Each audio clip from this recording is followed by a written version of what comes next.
The next level then is this whole idea of glorifying God. When we get to that one, this is about not reflecting him, right? We don't want to reflect God. We want to allow him to radiate from the inside out of our lives. So we're radiating him in our lives. It goes back to this idea, I've talked to you about it before, the difference between a planet and a star, right? Where a planet is basically solid on the inside, molten. And so light, when it hits it from the sun, reflects off of planets. A star is a fusion reactor like the sun. It's a nuclear fusion reactor, so light emits from the inside out.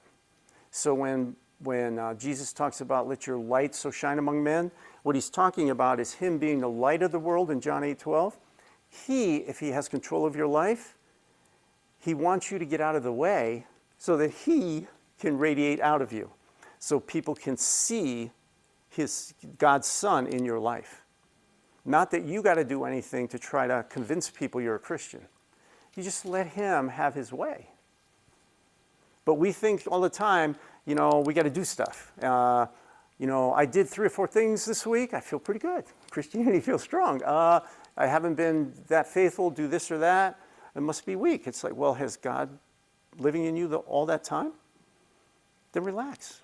It's got nothing to do with you. Does that make sense? It makes sense, but we don't think that way. Because our culture is going to kill us with self-righteousness. So when Paul is talking to Timothy and he says to store up a good foundation, we always ask the question, what is that good foundation? And we already know the answer. The answer is found in 1 Corinthians. There is no other foundation than Jesus Christ. If you want to store up a good foundation, surrender your life to Jesus Christ. That's the good foundation. It's pretty simple. That's all we talk about in here. Jesus, Jesus, Jesus. What are you doing today? Jesus. What's the solution to the world's problems? Jesus, right? And when people hear that in the culture, what do they think of you? Dumb, crazy. And yet in this class we go through 12 in-depth, detailed evidences for the existence of the God of the Bible. Whether it's the origin of the universe, the resurrection. I was just talking to those guys about mathematics and planetary motion. Doesn't sound stupid to me or dumb.